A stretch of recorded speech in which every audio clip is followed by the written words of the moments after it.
Uh, Thank you very much, everyone, for having me to make a talk here. Thank you very much to all my co-workers from University of Graz and colleagues from DESI and Czechia for enabling me to have this talk with the data they provided. My talk will be about photon-limited X-ray reflectometry and improved fitting via the Anscombe transformation. The main points I'll be talking about will be that X-ray reflectometry and neutral reflectometry can be count-limited in some cases, and if that is the case, there can be very easily a bias we have in least squares fitting if you're not careful. Further, I will show that there is a pretty simple trick mathematically to bypass some incorrectness in fitting using the Anscombe transform that enables least squares fitting with much better precision than other schemes I've seen so far. Yeah.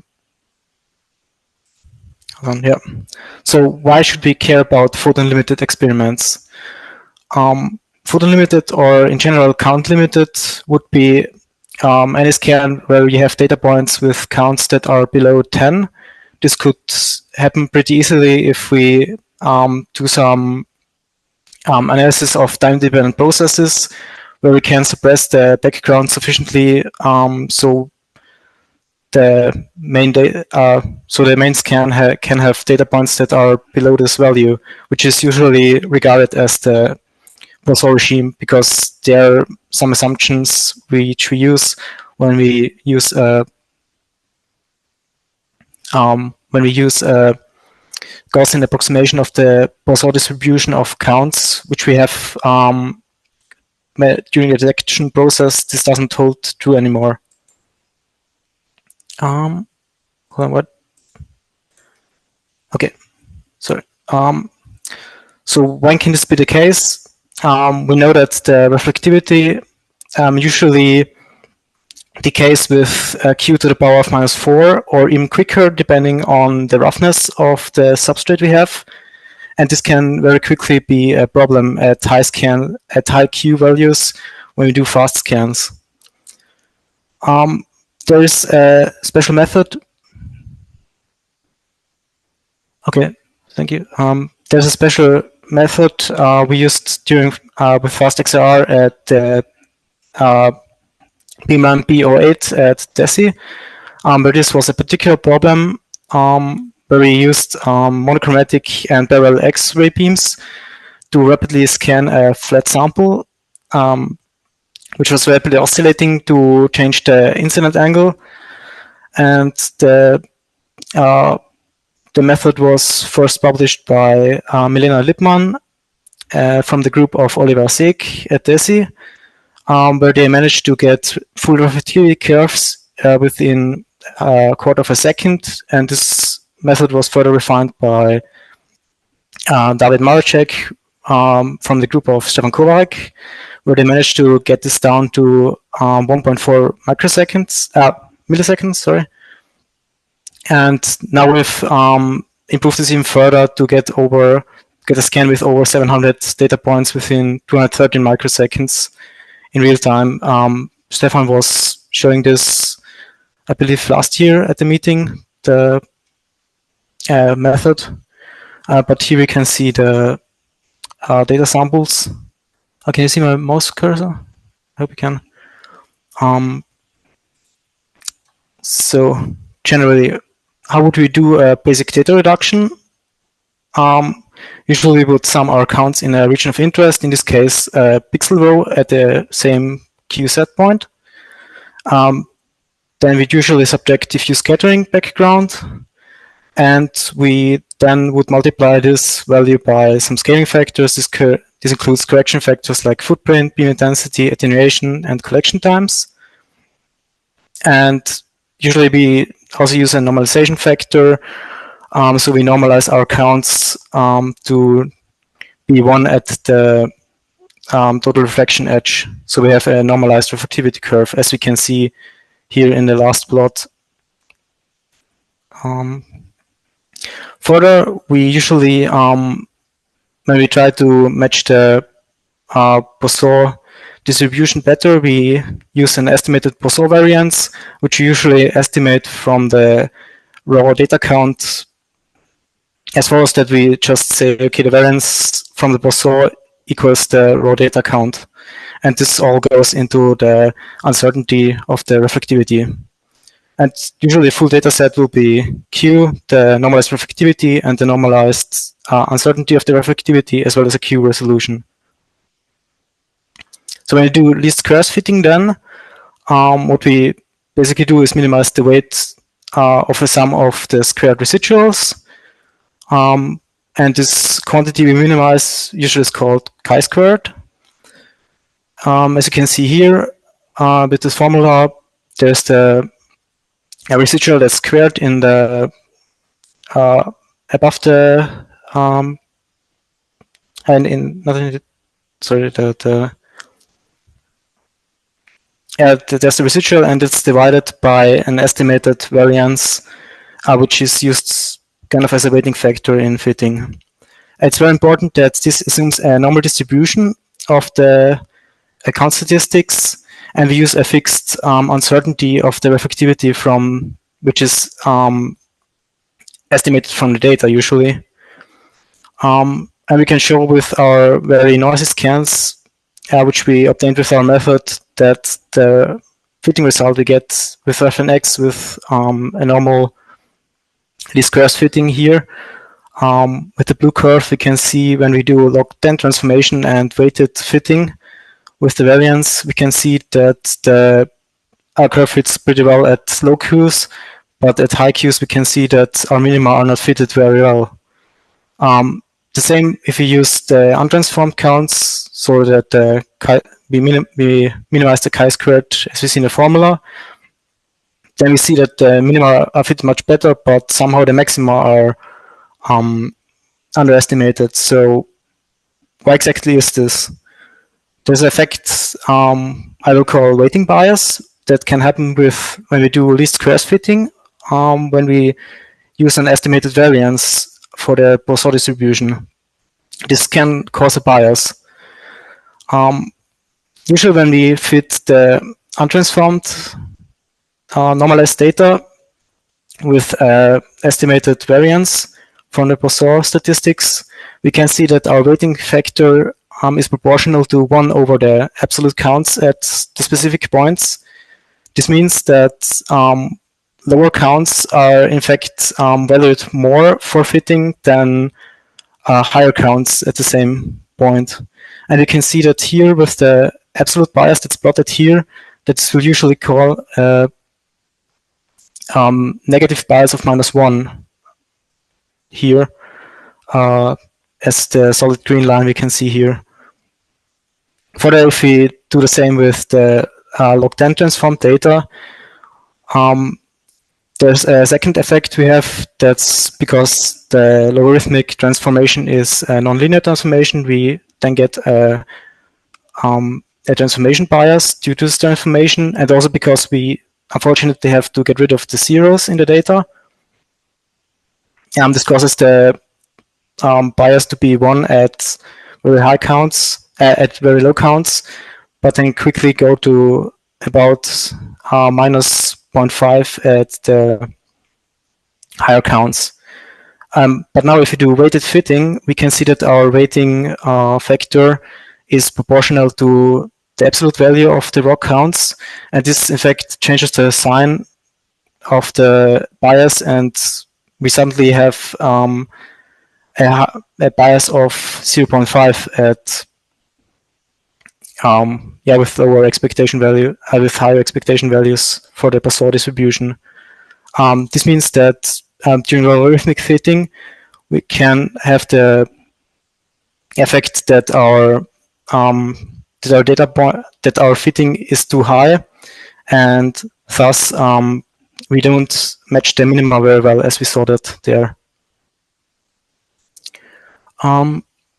What would be even better is a method I've just stumbled upon very recently. It can be to use instead of the raw data points, the raw counts itself, we add 1 to all the counts for both the data and the variance and normalize it as usual. And this, in theory, should give a much better fitting result, as we can see here with the dot slashed line here, where this is asymptotically unbiased. We can see it here. It's at an expectation value of 5. It's almost 0. The absolute bias here. But an ideal case would be where this weighting bias is circumvented completely if we somehow manage to stabilize the variance, that it is constant throughout the fitting, throughout all the expectation values, so we don't have any sort of weighting bias. This is where the Anscombe transformation comes into play. You can see the formula here. It's quite a simple transformation related to a square root transformation, which is very useful for Poisson-distributed variates. It's named after Francis Anscombe, who first published it.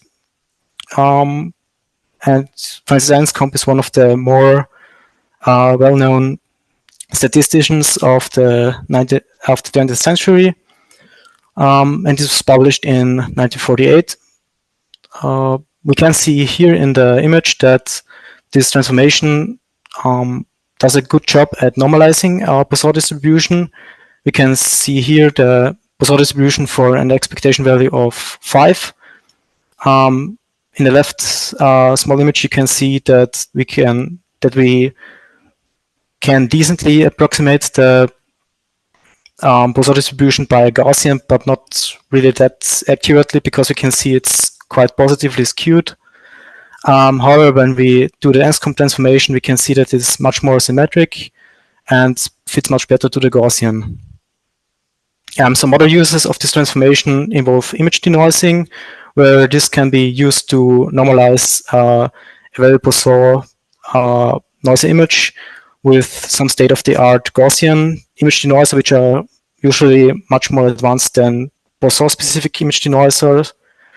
And this has been used quite extensively in astronomical imaging, but also is of interest for digital image denoising in general, as you can see with the two references here. One of them deals with astronomy. However, there's also been a use in neutron reflectivity by Durand from the group of Joshaniel Cooper, where they used it to do statistical testing between simulated neutron reflectivity curves with experimental neutron reflectivity curves, which I find very interesting. About some properties of this transformation, we have, as mentioned before, we have variance stabilization. That means for quite low expectation values of the Poisson distribution, we get nearly constant variance of the transformed distribution, which helps us circumvent the whole weighting bias problem. And furthermore, unfortunately, because it's a nonlinear transformation, we do get a small transformation bias, but this is pretty small, and as you can see, it also gets constant very quickly at -1/4, so we can correct this pretty easily. But we can't really use our normalized reflectivity curves for fitting with the Poisson data, because our Poisson distribution is a discrete distribution and we can't really scale it well. So for data reduction with Poisson corrupted data, it usually is, as before, sum the raw counts in a region of interest, but we would not subtract the diffuse scattering background, but only determine it and note it. And we'd also determine the scaling factors as before, the corrections and the normalization factor, but we would not normalize the counts, and we would not put the Poisson variance into the standard uncertainty of the reflectivity. And our data set that way will be a bit larger, because in addition to the Q values, the raw counts and the uncertainty of the reflectivity. And to create a solution, we would also have to provide the background and scaling factors to then scale the model. And optionally, we can use the normalized reflectivity curves to for display of reflectivity curve as we usually do it. In this last image, we can see there's the normalized reflectivity curve, but for the data set, we want the raw counts as we see in the middle image here, with a signal and a according background signal. How would fitting with this transform look like? When we fit the raw counts with a scaled model, and we transform both of them, we can see that the transform counts are very close to the unbiased transform of the model plus the residuals. And in an ideal case, the residuals are normally distributed. So for a perfect fit on the scale, which we get very close to with our noisy scans here, within 230 microseconds, we can see that our fitting curve, when we respect the Poisson distribution of the data points, still remains visually centered across the data points here in the transformed scale. And we can see that our residuals are probably as close to standard normally distributed as they can be. So I don't think our model can be refined any further, which we use there. So this is pretty satisfying. So unfortunately, I've included the two different fitting softwares in the abstract, but I could only get this to work in refnx. I couldn't get this to work in refl1d. I have to apologize for that. But let's go through the fitting process, which used it in with refnx. As normally, we will load our dataset columns, which in this case are more than 4 because we have to provide some extra data for the model. Then the most work is done by a separate transform class, which can differentiate between our count data and the model, and it will just transform our raw count data with the Anscombe transformation as we saw before. And as a variance from the Poisson statistics, we'll just assume 1, which is a pretty good assumption. Then we have to rescale the model. So we need to differentiate between if the data comes from model or from raw data. And with the model, we would then divide this by the scaling factors to scale it up to the range of the counts. And then we would add the diffuse scattering background. So we are now really in the range of the raw counts we measured. What we then do is we transform this rescaled model with a bias-corrected transformation. In this case, we just add -1/4 and then do the regular Anscombe transformation. And then we can just give all this data, the regular 4-column data, the fitting model, and in addition, the transformation class to the refnx objective and fit it as regularly. And it will produce an image as we saw on the slide before during fitting. So there is another method which is probably even more rigorous to fit Poisson data, which is a Poisson log likelihood.